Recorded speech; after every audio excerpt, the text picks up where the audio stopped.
Hello दोस्तों। आज है 8 जुलाई और 8 जुलाई के करंट अफेयर के जो भी इम्पोर्टेंट क्वेश्चन बनते हैं आज हम उनके बारे में डिस्कस करने वाले हैं।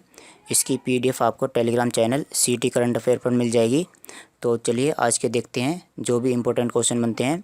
देखिए, 7 जुलाई को विश्व भर में कौन सा दिवस मनाया जाता है? तो 7 जुलाई को विश्व भर में वर्ल्ड चॉकलेट डे मनाया जाता है। तो जो नॉर्मल वाला चॉकलेट डे होता है वो तो फरवरी में मनाया जाता है, उसके तो बारे में आप जानते ही हो। लेकिन ऐसा क्वेश्चन बन सकता है कि विश्व चॉकलेट दिवस कब मनाया जाता है, और अगर उसमें ऑप्शन आ गया कि जैसे वो फरवरी के महीने में मनाया जाता है तो आप बिल्कुल ही उस पर राइट कर दोगे। तो आपको ऐसा नहीं करना है, आपको पता होना चाहिए कि जो विश्व चॉकलेट दिवस है वो 7 जुलाई को मनाया जाता है। और चलिए इसके बारे में अन्य बातें भी जान लेते हैं। तो जैसे यह पहली बार कब मनाया गया था? यह पहली बार 2009 में मनाया गया था। देखिए क्वेश्चन नंबर 2 देखते हैं। कर्नाटक का राज्यपाल निम्न में से किसे नियुक्त किया गया है? तो कर्नाटक राज्य के राज्यपाल कौन बने हैं? तो इनका नाम है थावर चंद गहलोत। तो आप यहाँ पर देख सकते हैं, ये हैं थावर चंद गहलोत, जो कि केंद्रीय मंत्री भी हैं। तो इनको जो है केंद्रीय मंत्री से हटा करके अब कर्नाटक का राज्यपाल बना दिया गया है। तो देख लेते हैं जैसे ये कौन से मंत्री थे। तो ये मंत्री थे सामाजिक न्याय और अधिकारिता मंत्री, सामाजिक न्याय और अधिकारिता मंत्री। तो अब ये मंत्री के पद से हट कर गए, अब ये राज्यपाल बन चुके हैं। और ये जो सामाजिक न्याय और अधिकारिता मंत्री हैं, अब इनकी जगह पर कौन लेने वाले हैं? अब इनकी जगह पर ज्योतिरादित्य सिंधिया। तो इनकी जगह पर ये अब सामाजिक न्याय और अधिकारिता मंत्री बनेंगे। देखिए अभी क्या हुआ है कि जो 8 राज्य हैं उनमें जो नए राज्यपाल हैं वो बने हैं, 8 राज्यों के नए राज्यपाल बनाए गए हैं। तो आप इनको यहाँ पर देख सकते हो। निम्न में से किस दिग्गज अभिनेता का 98 वर्ष की आयु में निधन हो गया है? तो हाल ही में जो दिलीप कुमार हैं इनका निधन हो गया है। तो आप देख सकते हो, ये इनके कुछ फ़ोटो हैं जो इनके कुछ पुराने जन्म से लेकर के, मतलब जो इनके 14-15 साल से लेकर के जो इनके आज तक के जो फ़ोटो हैं आप इनको यहाँ पर देख सकते हो। और चलिए इनके बारे में कुछ अन्य बातें भी जान लेते हैं। जैसे इनका जो मूल नाम है, इनका मूल नाम है मोहम्मद यूसुफ खान। तो इनका मूल नाम क्या है? मोहम्मद यूसुफ खान। इनके बारे में मैं आपको अन्य बातें बता देता हूँ। जैसे ये पाकिस्तान के रहने वाले हैं, पाकिस्तान के, और पाकिस्तान से क्या हुआ कि ये इंडिया आए, और पाकिस्तान में इनका नाम क्या था? मोहम्मद यूसुफ खान। और उसके बाद क्या होता है कि जैसे ये एक्टिंग करना पसंद करते हैं, लेकिन जो इनके फादर होते हैं वो एक्टिंग पसंद नहीं करते हैं। तो इसकी वजह से क्या होता है कि ये अपना नाम चेंज करवाते हैं, तो जिससे कि उनके जो पिताजी हैं उनको इनके बारे में पता नहीं चले कि ये एक्टिंग करते हैं। तो इसी की वजह से ही इन्होंने अपना नाम चेंज करके क्या रख लिया? दिलीप कुमार। और आप इसके बारे में याद कर लीजिए कि इनकी पहली फ़िल्म कौन थी? तो दिलीप कुमार की पहली फ़िल्म थी ज्वार भाटा। और 1994 में इनको दादा साहेब फाल्के पुरस्कार दिया जा चुका है। तो आप इसको भी याद कर सकते हो। देखिए, खादी प्राकृतिक पेंट, आप यहाँ पर देखिए खादी इंडिया प्राकृतिक पेंट। तो इसके ब्रांड एम्बेसडर कौन बने हैं? इसके ब्रांड एम्बेसडर बने हैं नितिन गडकरी। तो अब ये जो प्राकृतिक पेंट है इसका जो प्रचार प्रसार कौन करने वाले हैं? नितिन गडकरी। तो इसके बारे में हम अन्य बातें जान लेते हैं। जैसे नितिन गडकरी कौन है?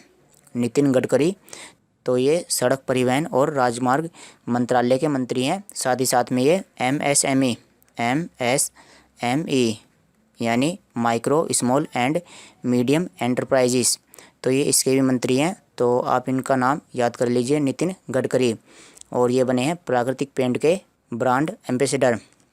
किस राज्य सरकार ने कोरोना महामारी के प्रकोप को देखते हुए इस माह होने वाली कांवड़ यात्रा पर रोक लगा दी है? तो जो उत्तराखंड की सरकार है उसने कांवड़ यात्रा पर रोक लगा दी है। जो उत्तर प्रदेश के रहने वाले लोग हैं वो कांवड़ लेने के लिए उत्तराखंड में जाते हैं। उत्तराखंड में वो हरिद्वार में जाते हैं। उत्तराखंड में कहाँ पर जाते हैं? हरिद्वार में जाते हैं। और कुछ लोग जो नीलकंठ है तो वो नीलकंठ पर भी जाते हैं और वहाँ से कांवड़ लेकर आते हैं। और जो गंगा माता का जो जल है उसको भी वो लेकर अपने साथ आते हैं। और शिवरात्रि के दिन पर वो क्या करते हैं, जो शिव जी की पिंडी होती है उस पर वो जल चढ़ाते हैं।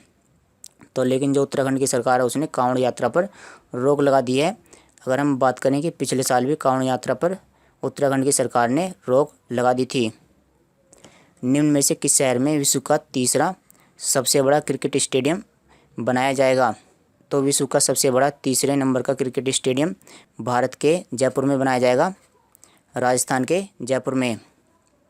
और ये विश्व का तीसरा सबसे बड़ा क्रिकेट स्टेडियम है, लेकिन यह भारत का दूसरा सबसे बड़ा क्रिकेट स्टेडियम है। अगर भारत के सबसे बड़े क्रिकेट स्टेडियम की बात करें तो उसका नाम क्या है? नरेंद्र मोदी स्टेडियम, या उसी को हम बोलते हैं मोटेरा स्टेडियम, जो गुजरात के अहमदाबाद में स्थित है। तो विश्व का तीसरा सबसे बड़ा क्रिकेट स्टेडियम कहाँ बनने वाला है? जयपुर में। 2021 एयरलाइन ऑफ द ईयर पुरस्कार किसे दिया गया है? एयरलाइन। तो यह पुरस्कार किसको दिया गया है? यह पुरस्कार दिया गया है कोरियन एयर को। जो कोरिया की एयरलाइन है उसका नाम क्या है? Korean air. तो उसको यह पुरस्कार दिया गया है। और इसको यह पुरस्कार क्यों मिला है? क्योंकि इसने कोविड-19 का सही तरीके से मुकाबला करा है। किस मेट्रो स्टेशन पर भारत की पहली फास्टैग यूपीआई आधारित कैशलेस पार्किंग सुविधा शुरू की गई है? तो यहाँ पर कैशलेस पार्किंग सुविधा शुरू की गई है। और जो मेट्रो स्टेशन का नाम है वो क्या है? Kashmiri Gate metro station. तो यहाँ पर जो पार्किंग की जाएगी वहाँ पर आप पार्किंग कैशलेस कर सकते हो, यानी आप कार्ड के माध्यम से आप पेमेंट कर सकते हो। तो बस आपको क्या करना पड़ेगा, आपको जो क्यूआर कोड होता है आपको उसको स्कैन करना पड़ेगा, और स्कैन करने के बाद में पार्किंग का जो चार्ज है उसको आप पे कर सकते हो। मैं आपको इसमें एक नया टर्म सिखाता हूँ, जैसे पायलट परियोजना क्या होती है। पायलट परियोजना, जैसे ये जो परियोजना है इसको हमने पायलट परियोजना बोला है। तो पायलट परियोजना का क्या मतलब होता है इसके बारे में हम जान लेते हैं। जैसे अगर कोई नई योजना लॉन्च होती है और उसके बारे में टेस्टिंग की जाती है कि ये योजना सफल होगी या नहीं होगी, यानी उसको अगर टेस्टिंग के लिए जब लॉन्च किया जाता है तो उसको हम बोलते हैं पायलट परियोजना। यानी अभी वह पूरी तरह से लॉन्च नहीं हुई है, केवल कुछ ही हिस्से में लॉन्च की गई है। तो इस तरह की जो परियोजना लॉन्च होती हैं तो उनको हम बोलते हैं पायलट परियोजना। चलिए हम DMRC यानी Delhi metro rail corporation limited इसके बारे में जान लेते हैं। तो इसकी स्थापना 1995 में हुई थी और इसका मुख्यालय नई दिल्ली में स्थित है। और वर्तमान में इसके अध्यक्ष कौन है? इसके अध्यक्ष हैं दुर्गा शंकर मिश्रा, और इसके प्रबंध निदेशक कौन है? मंगू सिंह। किसने कैश ऑन डिलीवरी भुगतान को डिजिटलाइज करने के लिए फ्लिपकार्ट के साथ में भागीदारी की है? तो फ्लिपकार्ट के साथ में समझौता किसने किया है? फ्लिपकार्ट के साथ में समझौता किया है फ़ोनपे ने। तो अगर आप फ्लिपकार्ट पर कुछ भी चीज़ ऑर्डर करते हो और आप कैश ऑन डिलीवरी का ऑप्शन चूज करते हो, तो जब वो प्रोडक्ट आपके घर पर आएगा तो आप क्या कर सकते हो, आप फ़ोनपे की सहायता से केवल जो उनका क्यूआर कोड होता है उसको स्कैन करके आप उसका पेमेंट कर सकते हो। तो हम कह सकते हैं कि जो फ्लिपकार्ट है उसने फ़ोनपे के साथ में साझेदारी की है। तो स्कैन एंड पे, यानी आपको केवल जो क्यूआर कोड है उसको स्कैन करना है और उसके बाद आप पेमेंट कर सकते हो। तो चलिए फ़ोनपे के बारे में जान लेते हैं। तो इसकी स्थापना 2015 में हुई थी। इसका मुख्यालय बेंगलुरु में स्थित है। और इसके फाउंडर और सीईओ कौन है? इसके फाउंडर और सीईओ हैं समीर निगम। चलिए हम दूसरी वाली कंपनी के बारे में भी जान लेते हैं, फ़्लिपकार्ट के बारे में। तो फ़्लिपकार्ट की स्थापना कब हुई थी? इसकी स्थापना 2007 में हुई थी और इसका मुख्यालय भी बेंगलुरु में स्थित है। और इसके सीईओ कौन है? कल्याण कृष्णमूर्ति। और अब ये जो फ़्लिपकार्ट है यह किसके अंडर में हो गई है? यह वॉलमार्ट के अंडर में हो गई है। वालमार्ट ने फ़्लिपकार्ट को खरीद लिया है। हाल ही में केंद्र सरकार ने किस मंत्रालय का निर्माण किया है? तो केंद्र सरकार ने सहयोग मंत्रालय का निर्माण किया है। और सहयोग मंत्रालय की सहायता से क्या किया जाएगा? जो कंपनियां होती हैं उनके निर्माण में मदद की जाएगी। जो कंपनियां सहयोग की सहायता से बनाई जाती हैं उनके निर्माण में सहयोग किया जाएगा। जैसे अगर हम बात करें जो इफ़को है या जो अमूल है, अमूल का जो दूध आता है, तो जो अमूल कंपनी है, ये जो कंपनी है यह कैसी कंपनी है, यह सहकारिता कंपनी है।